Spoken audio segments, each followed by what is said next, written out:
عرض تقديمي للمتحدث الرسمي للمؤتمر السيد ثامر عباس الغضبان، نائب رئيس الوزراء وزير النفط السابق، الموجود معنا عبر منصة زوم بعنوان آفاق الطاقة في العراق.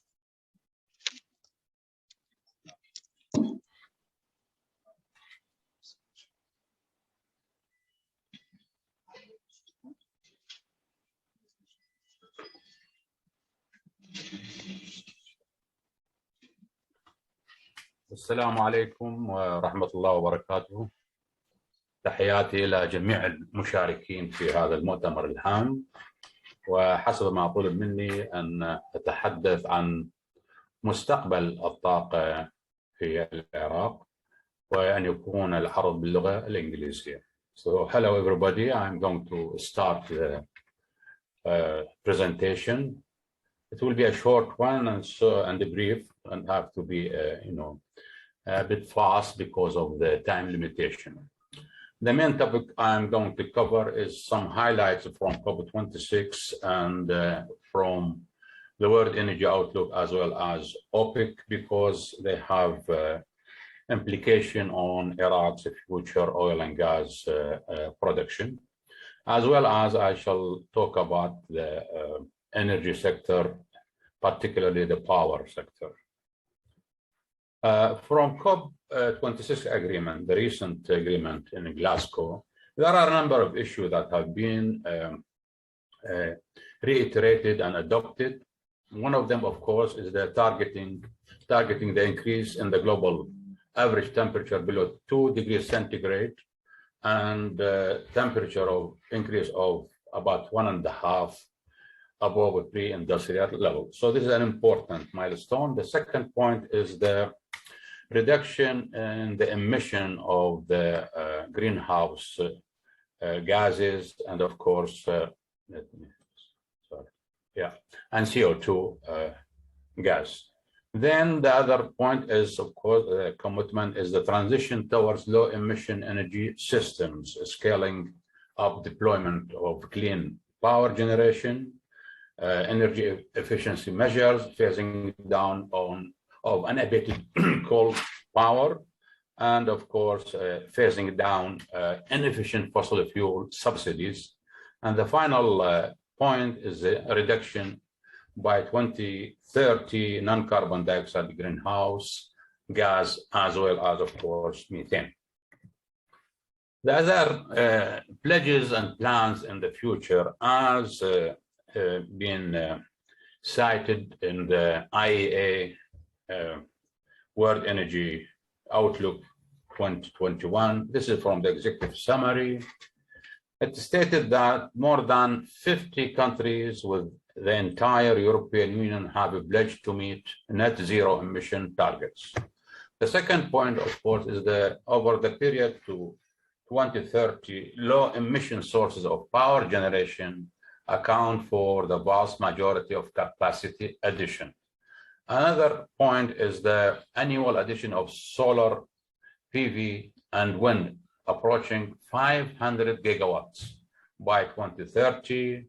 Coal consumption will be affected and will be less in 2030 by 20% below recent highs.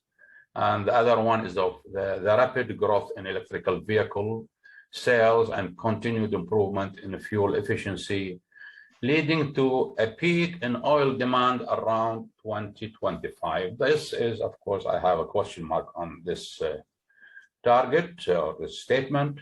And the other point is that there will be efficient gains, and that means the global energy demand will plateau, will reach the plateau post 2030. And there's also a point for discussion. And the other point is that the global energy-related CO2 emission will fall by about 40% over the period up to 2050. And finally, and the most important conclusion is that all sectors see a decline, with the electricity sector delivering by far the largest. Now, the oil demand, which really matters to us, according to the IEA, they have looked at three different scenarios. Let me call them, for simplicity, first, second, and third, or high and medium and low. The first one is that the high point in demand is reached in the mid-2030s, and the decline is very gradual. This is actually the highest scenario. The second one for oil demand is that a peak soon after 2025 is followed by a decline towards 75 million barrels per day by 2050. And finally, the scenario for the net zero commitment is that oil use plummets to 25 million barrels per day by 2050. And we'll see that there will be a different forecast as shown by OPEC. But most important is that in all those scenarios, natural gas demand will continue.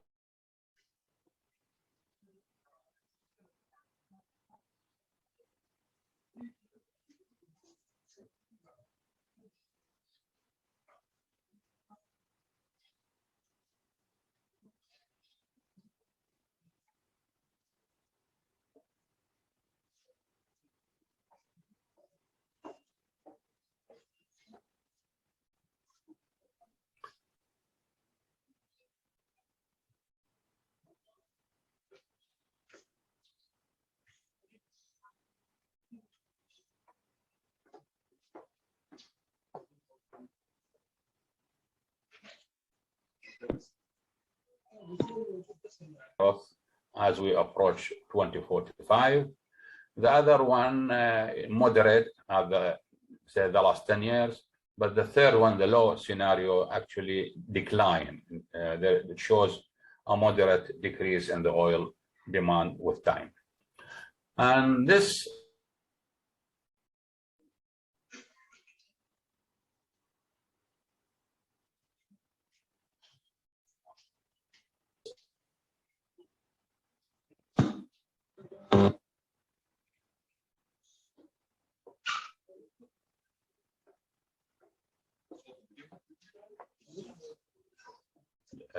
this is global oil demand.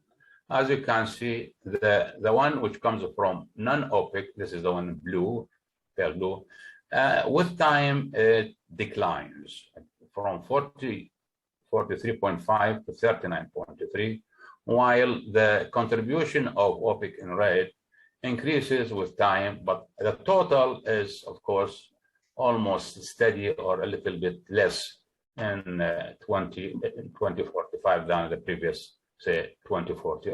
There's no growth in this period of time. And let's see what the implication this will be on Iraq. I looked at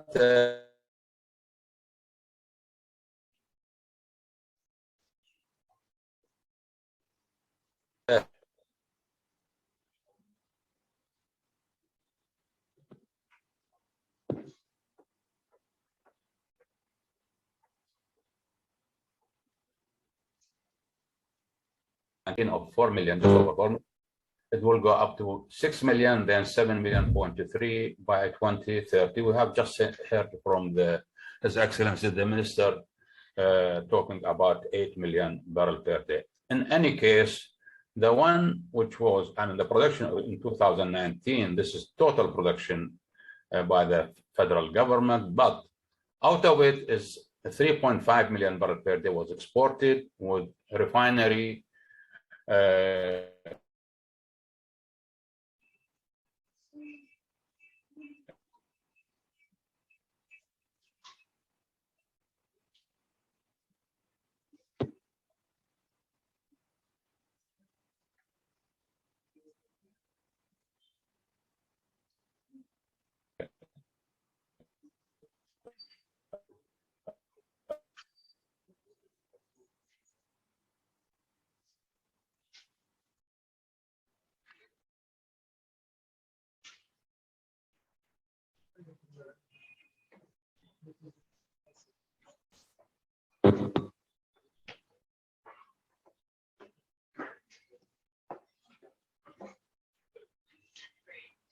moderately, not much, 5,250,000 barrels per day.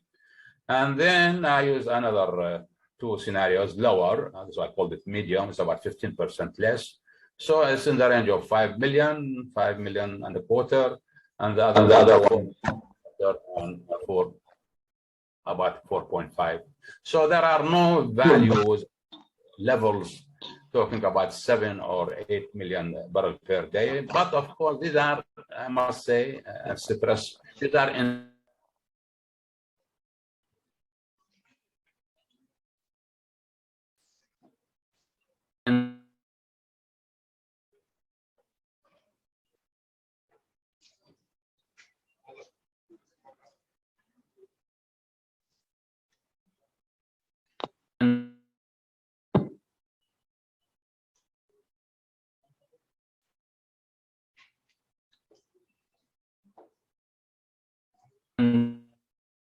future development and require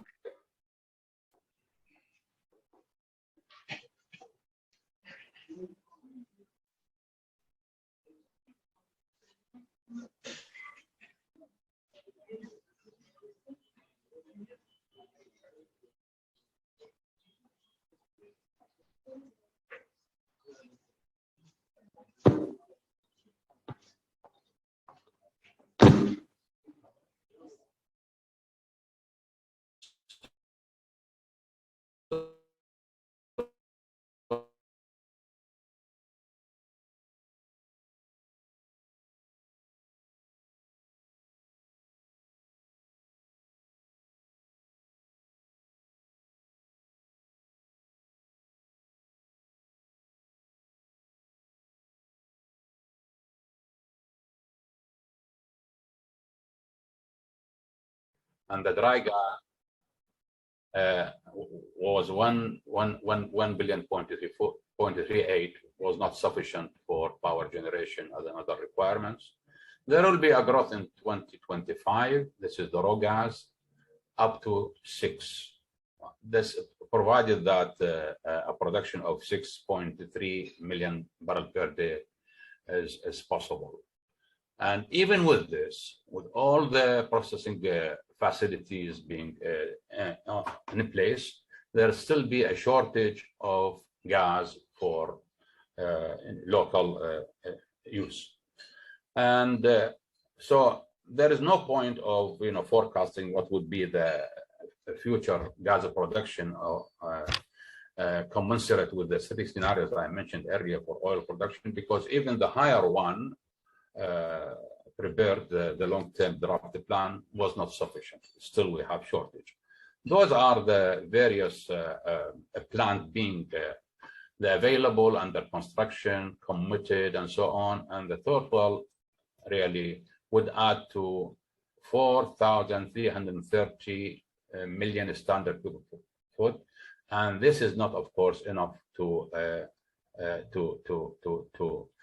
process all the raw gas is going to be produced. But most important is that, of course, is that those facilities, those projects, got to be timely implemented and not just being planned or taking long time in implementation. I move now to the final sector, which is the power sector. I call this supply and reform challenges. Now, why supply? Because supply has always been less than demand, particularly during summer peak demand in 2019. And remember, in 2019, the generation was very high compared to 2018. And there was a supply, which is about 58% less than demand. And of course, this led to a long, shutdown and cuts and so on in power supply to the people. At summer, as we all know, temperatures around 50, 45, which is extremely high and bearable by people, and leads to unrest and criticism and so on. And the other point is that there is a slow progress in ramping up generation. We take a long time to implement a project, from the idea or plan to contract award to implementation and then commissioning. The other feature is that electricity generation per capita is the lowest in Iraq, is the lowest in the Middle East. If you look at the graphs, if you look at neighboring countries, we have the least per capita. The other one is, this is also disturbing, is that there is inefficient transmission distribution network, and tariff collection, which lead to power losses. We call it, technical and others, which is about 40%, which is the highest in the Middle East. And finally, of course, the subsidized power tariff. What the Minister of Electricity gain from tariff collection is only about 10% of the total cost. And this, of course, leads to irrational consumption, overconsumption. And to continue, of course, in Iraq, there is a high growth rate and immigration from rural areas to cities, high temperature, and of course, extreme climatic change lead to high annual growth rate of power demand, between 8 to 10% annually. This is very high, of course, by world standard. And also, there is inadequate fuel supply by type and quantity. Gas in particular results, of course, in generation losses. And there is a slow progress in implementing power interconnection with neighboring countries. We have signed, Iraq has signed so many agreements with Jordan, Saudi Arabia, the Gulf Council, Turkey, and Egypt. There is progress, but still it is slow. And of course, many of them are needed in the next summer and after.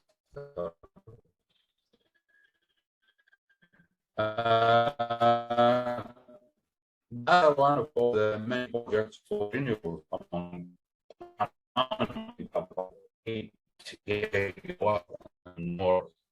I have time so far, and the Minister of Oil mentioned this, and therefore it needs follow-up with the investors.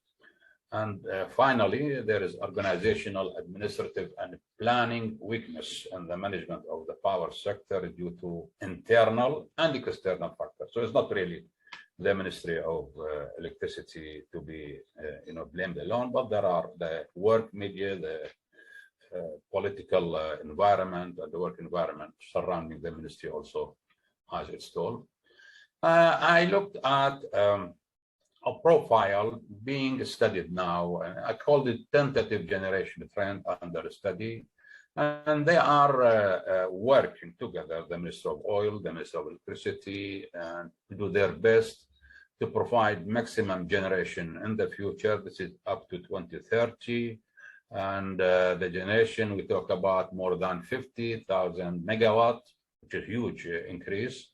I looked at the growth rate. It's 15.4% during the first 3 years and 3.6% during the remaining years up to 2030. Very challenging and ambitious plan. But looking at the details, I have the following remarks. First of all, this is built on about 8% growth over the years 2022-2030, which is very high growth rate.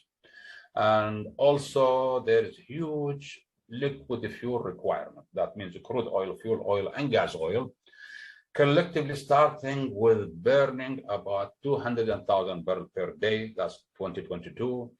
And they are rapidly ramping up to 1 million barrels per day in 2028. This is fantastic.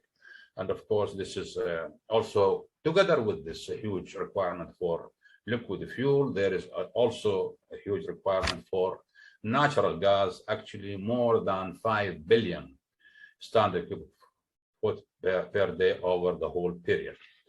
There are, of course, the domestically provided fuels, whether liquids or gas, will not be sufficient for supplying this requirement. And of course, one cannot stop saying that such a plan based on such huge volumes or liquid fuels is economically expensive, not sustainable, and of course environmentally unsustainable. Does not go with the international trend. We talked about COVID-26 and the Paris Accord and so on. It's not really friendly. There will be lots of carbon emission out of this, and therefore there is a call for radical revision to such ideas. And of course, this also to lead us to a conclusion that there got to be a very fast implementation of LNG imports, ports in the south and so on, with the connection with the network. This is urgently required. Besides, of course, there are other measures I'm going to just mention after this slide. And now, it is recommended to implement a fast-track campaign for gas exploration. I mentioned that Iraq has a huge potentials in the Western Desert, in the Eastern region, and in Kurdistan of free gas and condensate, and we should not really sit idle. We should go to this. The other thing is that, of course, is the timely implementation of all gas processing plants that the one we mentioned in Rabawi, in Nasiriyah, in Halfaya. This is an important factor that will definitely remove the flaring of gases. And of course, the construction of combined cycle units in all gas-powered plants. This should be a priority because they know they don't need fuel. They use the emitted gases from the ordinary units, as well as there's not really water. It is cheaper and faster. And efficient planning, and timely implementation of all committed solar projects, speeding up the completion of electric power interconnector project with neighboring countries. The other point I could not cover because of time is the role of the private sector.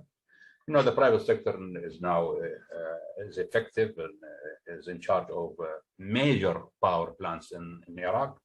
So this role of the private sector, as well in the collection of tariff, as well as the foreign and national investment, they are coming in terms of the solar and so on, and the finance for the sector, the electric energy sector.